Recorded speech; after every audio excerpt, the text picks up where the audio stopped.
acknowledgement of our access to digital technology and use of ESPN's platform for direct-to-consumer access.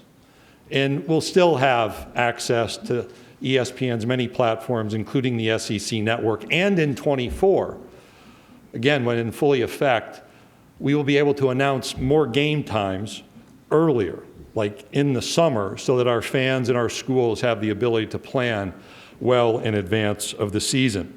In March of this year, our women's basketball student athletes and coaches were rightly outraged about the inequities that became apparent around the NCAA tournament in San Antonio. On June 21st, the Supreme Court issued its decision in the Alston case, making it clear that the status quo in college athletics is not an option. And on July 1st, student athletes began their activity around name, image, and likeness opportunity.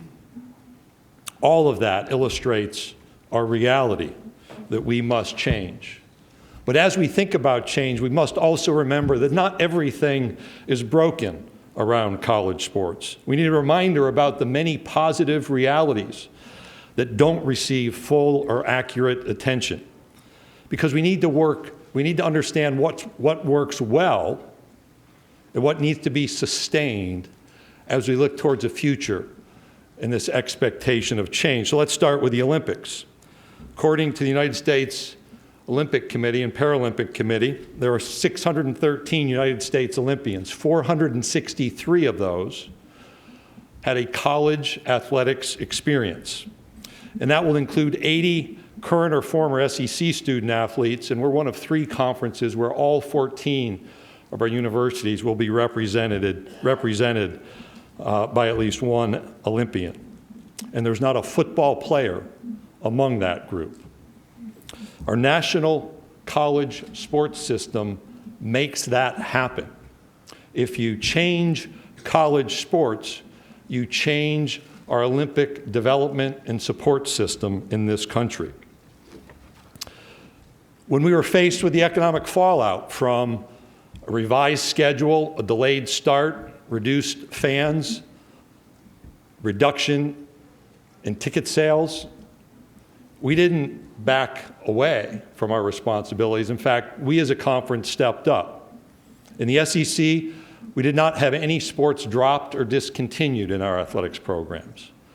And well before there was an NCAA rule introduced, our conference acted to assure those student athletes who decided to opt out of playing that they would retain their financial scholarship through their athletics program. The result was we had 185 student athletes opt out who enjoyed that support from their university.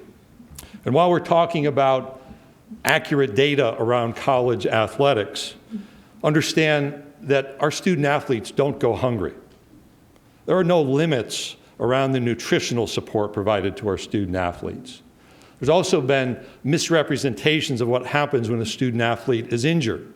Understand, when a young person enrolls on our campuses to participate in college athletics, they, as a matter of standard practice, go through advanced medical screenings. The reality is, young people have maladies detected through that process that for the first time are frequently treated. And when we have injuries in college sports, our student athletes have access to world-class physicians and the best rehabilitation support. And when a student athlete is injured and no longer able to participate in their chosen sport, our universities willingly provide support under the NCAA's medical exemption category, and last year that included financial support to 105 student athletes in this league. In addition to the financial support provided to student athletes who are injured, unable to participate, or opted to not participate, we had 127 student athletes supported by SEC athletics departments whose eligibility was complete before they completed their undergraduate degree. They were welcomed back willingly by our programs, not because of a rule or government mandate, because that's how we care for young people. And in any year, there are more than 5,400 student athletes supported through an athletic scholarship in the Southeastern Conference. Of that group, we saw 67% of our teams access national championship postseason tournaments or playoffs. We had eight different universities with 9 teams earning national championships. So I'll clarify that. What that means is more than half of our universities, 8, celebrated their own national championship moment since January of this year. The SEC produced 12 Players of the Year from our 21 sports. We had the NCAA Woman of the Year, a National Football Foundation Scholar Athlete, 2 Honda Sport Award winners, and I could go on with a list of individual accolades. And this happened because we tried when it was difficult. And it happens because of the world-class support provided to offer incredible athletic and educational experiences in the Southeastern Conference. To make what happened last year take place, we had to create a conference-wide COVID testing program. That involved a third-party logistics and medical support team. It included nearly 350,000 COVID tests. About 340,000 were lab-based PCR. That was our standard through the week, through every sport, regardless of the season. Another 10,000 rapid antigen tests. Right now, 43% of our football teams, that's 6 of 14, have reached the 80% threshold in roster vaccination. That number needs to grow and grow rapidly. We have learned how to manage through a COVID environment, but we do not yet have control of the COVID environment. And that finds us preparing to return towards normal this fall. But we see realities around us. Olympians are removed from participation because of positive COVID tests. The Yankees-Red Sox game last Friday was postponed. And sadly, our colleagues at North Carolina State weren't able to continue the competition in the College World Series, which we cherish competition, particularly at that time of the year. But each reminds us of the need to be vigilant about our health. Let me be clear to our fans, to our coaches, to our staff members, and to our student athletes. COVID-19 vaccines are widely available.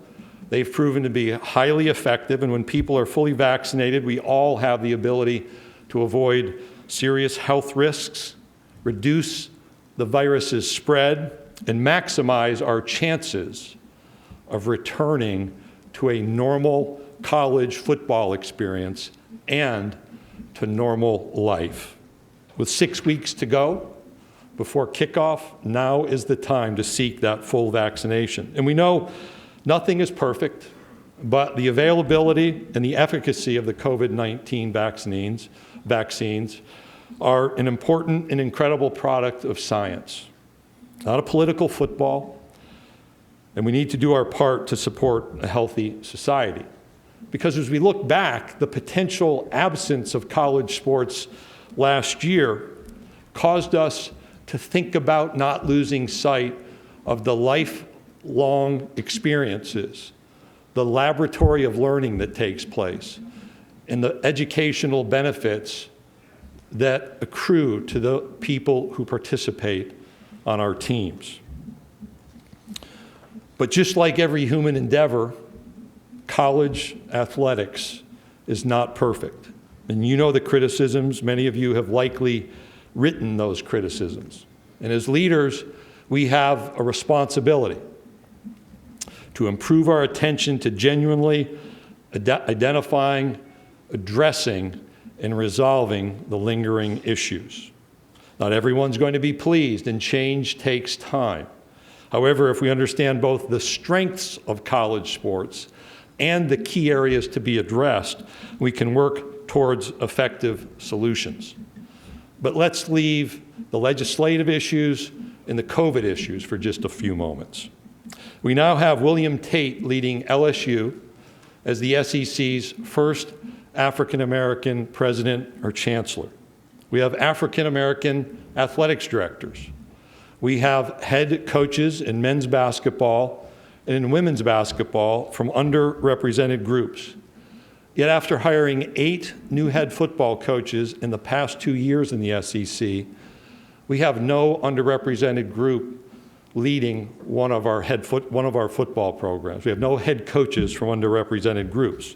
It's a reality that has changed before, and it must change again. So in early June, our presidents and chancellors approved a new initiative to establish an expectation for athletics department hiring processes around key leadership roles: athletics directors, senior one administrators, and head coaches. And while employment decisions are made not by the conference office, but by our campuses and their athletics departments, this change will bring a collaborative expectation where when these openings appear, we'll be in communication, sharing information about potentially viable candidates from historically underrepresented groups. To make certain our member institutions are fulfilling their expectations under this new policy, each year will be expected to provide a written certification to the commissioner about their efforts to include diverse candidates in their finalist pool, and we'll share this information with you a bit later today. But as times change, we find ourselves not celebrating first downs, touchdowns, or championships. Instead, we talk about litigation, about legislation, and about lobbying. We are in a transformative time, perhaps the most transformative time in the entire history of college sports. And there must be recognition that this transformation can't come from a set of siloed decisions. We have to understand the connection, the nuances, the implications, and the unimagined outcomes associated with decisions. So let's start first with a continuing point of criticism, and that's the economics of college sports. However, as we adjust to different economic expectations around college sports activity, we all must understand the reality associated with whatever direction emerges. As I talked about a moment ago, will there be a college-based Olympic development and support system? Will opportunities be reduced as our colleges and universities slim down their sports offerings? What's to be done with existing contractual, financial, and facility commitments? If a new economic model is to be imposed or created, how do we continue to maintain a focus on improving educational outcomes, maintaining widespread interest, and supporting broad-based programs? And how do we adjust college sports within the boundaries of antitrust law? Earlier, I mentioned a small piece of medical support for our student athletes and made that specific to how we function.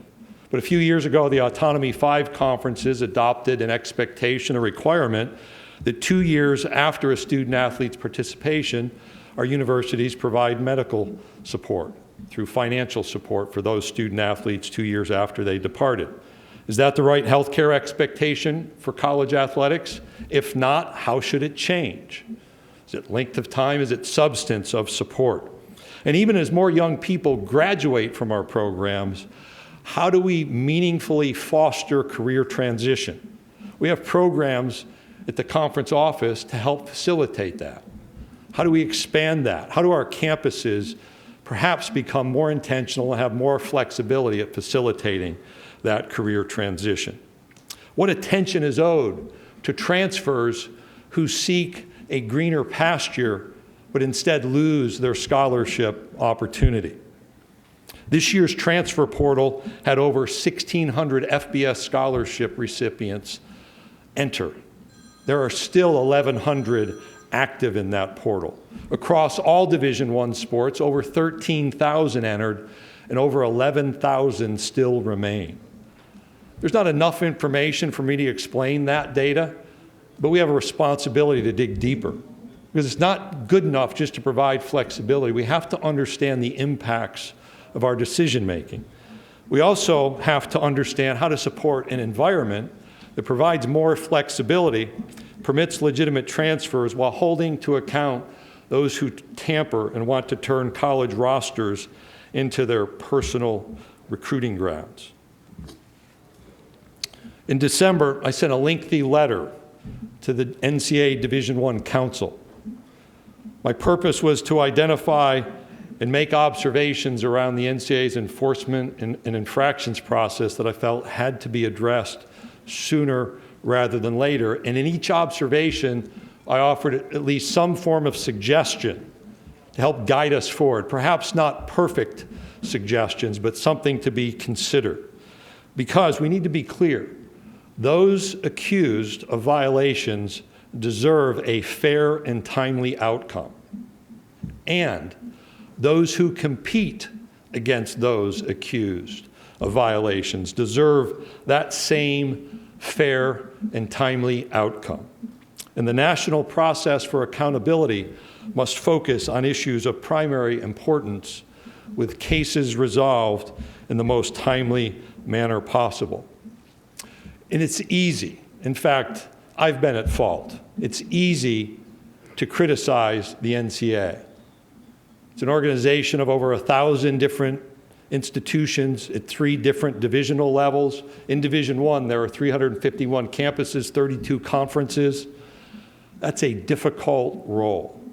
But I was pleased by President Emmert's call to reconsider the responsibilities of the National Office of Conferences and of campuses.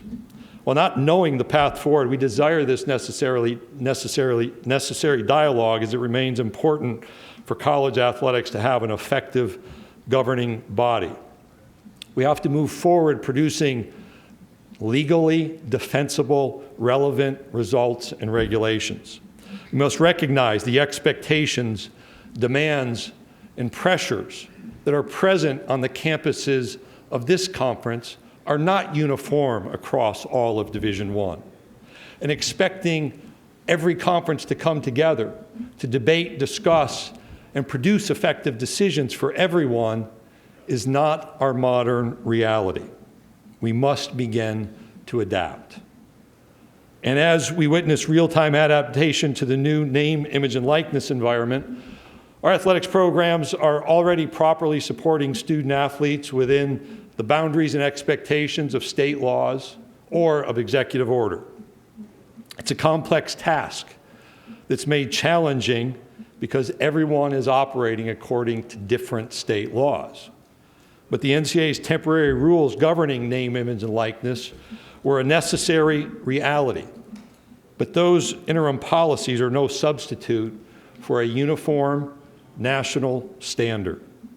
While we all will benefit from a standard that supports the interests of student athletes while preventing exploitive practices, with policies that can be understood and administered by universities and colleges at every level, while also providing prospective student athletes with clarity as they are recruited nationally across state lines and have to understand the different name, image, and likeness laws. Because state laws are either inconsistent or non-existent, the NCAA rules can no longer resolve key issues. We need a federal solution. We understand it's difficult to gather the support for such federal legislation. However, congressional action is necessary if we're going to provide every student a clear, consistent, and fair opportunity to benefit from their name, image, and likeness. The Southeastern Conference and our member universities are ready to engage in the collaborative problem-solving effort with all of college sports major stakeholders.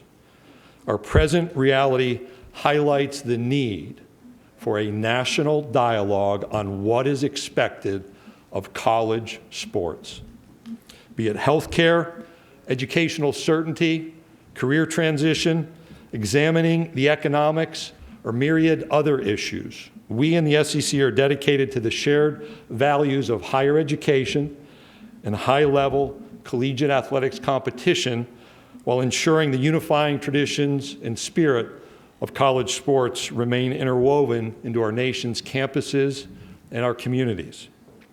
And we must now take the additional step of ensuring student athletes are provided with modern and reimagined opportunities to benefit from their participation in college sports. Let me again say thank you for everyone who made it possible for us to be here today. Thank you for your flexibility since that date in March of 2020 when everything was going to Zoom. You remember, people weren't happy that we created that distance, but we did things that we had to do to make possible what we achieved. Our staff is here and ready to help through the remaining days.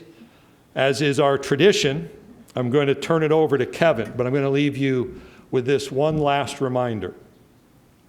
The times are changing. It's not simply a song lyric, it's a reality. It is an uncomfortable reality, but that's how progress is made.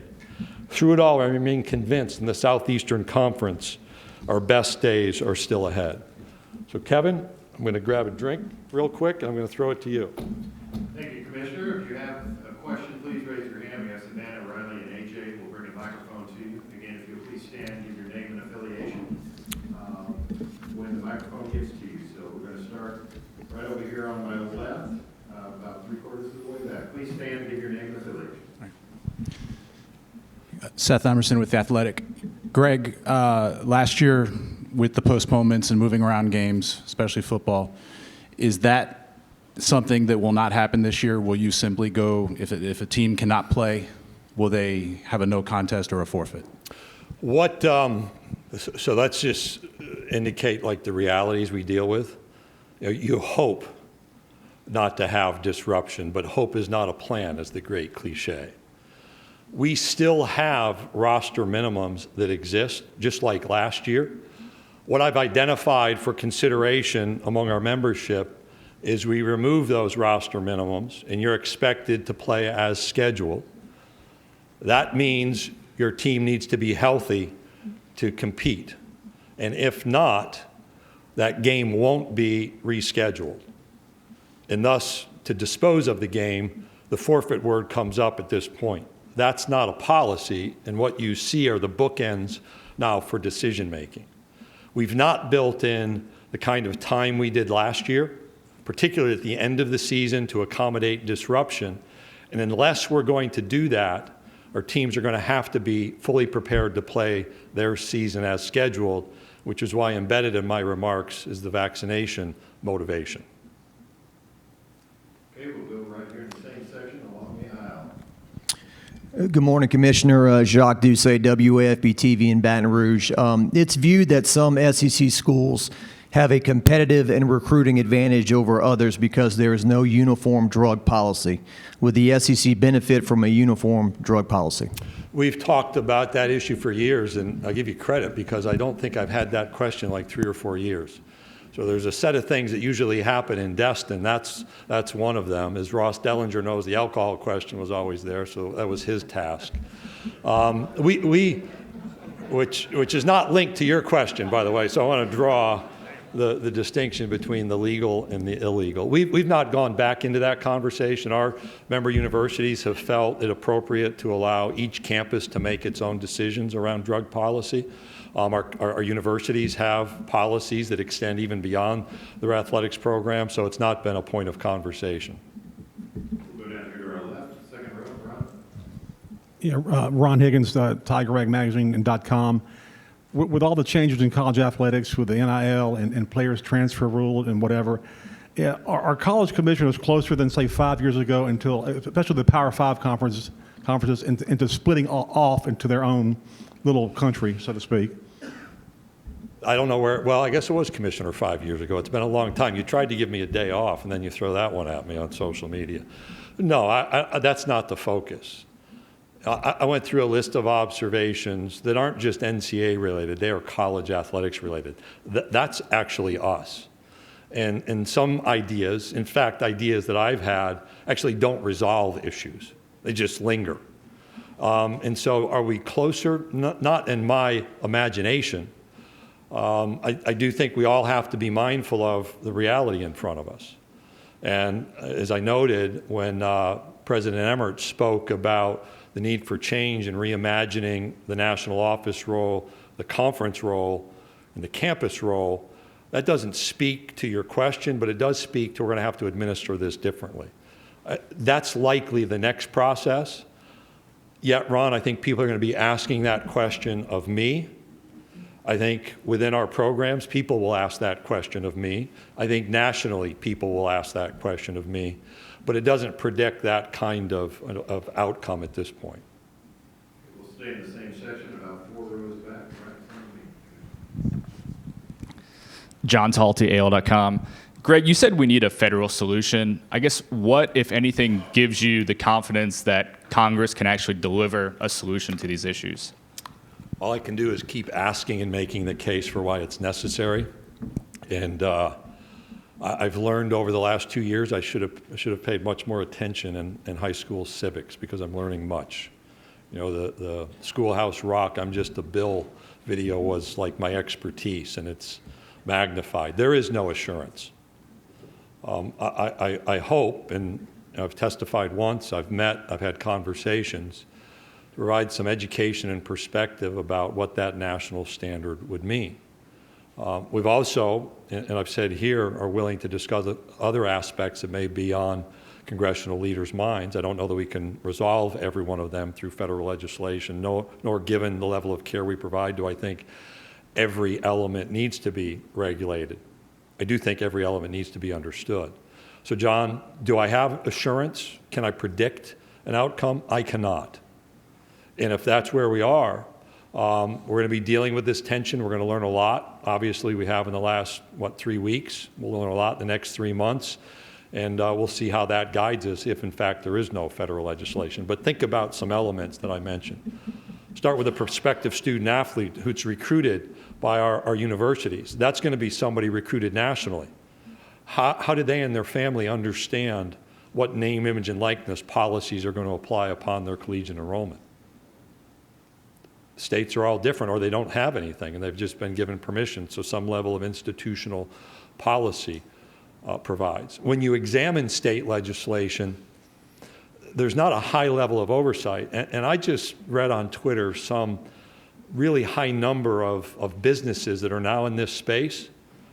Yeah, there are businesses that are well-intentioned that will support young people, but outside our league, at different levels, I've heard of young people walking into compliance offices with contracts that say, pay so-and-so $5,000, they'll create your brand and your website, or $10,000 or $15,000.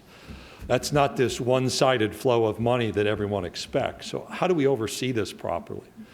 And if the outcome of the Alston case is we have to be less restrictive in NCAA rules, then we're back in this conversation about Congress. And that's the difficulty of being a conference commissioner, an athletics director, or compliance coordinator right now. And I will give you a point of praise, because you asked a question that was actually really important last July at this time. End of Paul's show, and congratulations to Paul on a contract extension being announced. You asked, why are we trying to play college football? And you provided me lack of sleep that night, because that's the kind of question that should have been asked, and actually worked with a lot of people to try to answer why we needed some clarity. And hopefully people are convinced we did it well, we did it right, and it was an appropriate step. And I'm not blaming it on you, John, but I just give you credit for raising an issue that cost me some sleep to try to figure out a path forward a year ago. Commissioner, go over the left, third row. Hey, Greg. Jared Joseph of Fox 44 in Baton Rouge. You talked about COVID and the need for vaccination, but as cases continue to rise in different parts of the country, are you coordinating with other schools? For example, with LSU season opener against UCLA and the county reinstating a mask mandate, what are the conversations like as far as attendance and roster management goes? A couple aspects. One, there still is communication among the conferences, particularly the 5 conferences and our medical leaders. That began last May, was incredibly beneficial, and will continue now. Our campuses who are traveling to those non-conference games are going to be in communication with the host and the host community to understand what policies will apply. Chicago, for example, had a no vaccination, out-of-state travel limitation on the states of Missouri and Arkansas announced last week. What we'll see, I expect, is municipalities and public health officials, perhaps at the state level, continuing to adjust, which brings me back to the mantra of last year, which is we're going to prepare to play the season as scheduled. And I'm convinced we'll move forward to the Labor Day weekend start, unlike last year. But we will have to adapt to the circumstances of COVID-19, of the virus. That's where I talk about we know how to manage through, but we don't have control of the COVID environment. We'll go to the far back left side of the room. Pardon me for not getting up, Commissioner. That's okay. We've got a strong enough relationship to understand each other. I don't have to stand and salute. I appreciate that. No one's done that yet, by the way. They should. Given President Emmert's comments and about many responsibilities falling more and more on the conferences at the conference level, will that include enforcement? What is the current status of NCAA enforcement? And given nobody seems to know exactly what the rules are until they're hashed out, is there still even a working enforcement staff? Oh, absolutely. In the midst of trying to make observations to move the process forward, Cecil, I've communicated in meetings and in settings, I think highly of John Duncan, the NCAA's president of enforcement. That's an incredibly difficult role. And the enforcement staff has a difficult role. So let's just take a step back. Let's understand, in 2018, the Commission on College Basketball introduced a new process, an independent review process. That process hasn't reduced outcomes from arrests made by the FBI in September of 2017. And some of those acts of alleged wrongdoing occurred back in 2016. So we're now 5 years removed without outcomes. We need outcomes, particularly from those high-profile matters. The enforcement staff, the Committee on Infractions, are still active because we have had matters resolved. I think there was one announced last week, didn't involve this conference. But we need to readjust our expectations. And if you look over time, there have been a set of individual working groups that have introduced change. So the Commission on College Basketball most recently, the Enforcement Working Group 10 years ago, there was a Duff report, there was a Lee Commission. How do those all connect? And the rhetoric around what we need is more aggressive penalties, I would argue doesn't work. What would work more effectively might be reduced penalties, but specific time expectations to implement those penalties while slimming down the focus to that which is of primary concern for the support of college athletics. I'll give an illustration. A college coach walks into a high school and has a conversation with a high school junior. We've had universities spend 6 figures defending coaches in that. We've had potential head coach suspensions for an interaction. If we want to foster a college-going culture through college athletics, why wouldn't we allow those conversations to take place in football? They can take place in different ways in basketball. Stop spending time, the opportunity cost associated with that enforcement, and focus on the primary issues. So yes, there is a role, incredibly hard job. I have a lot of respect for those leading in that work, but we have to have timely outcomes, particularly in high-profile matters.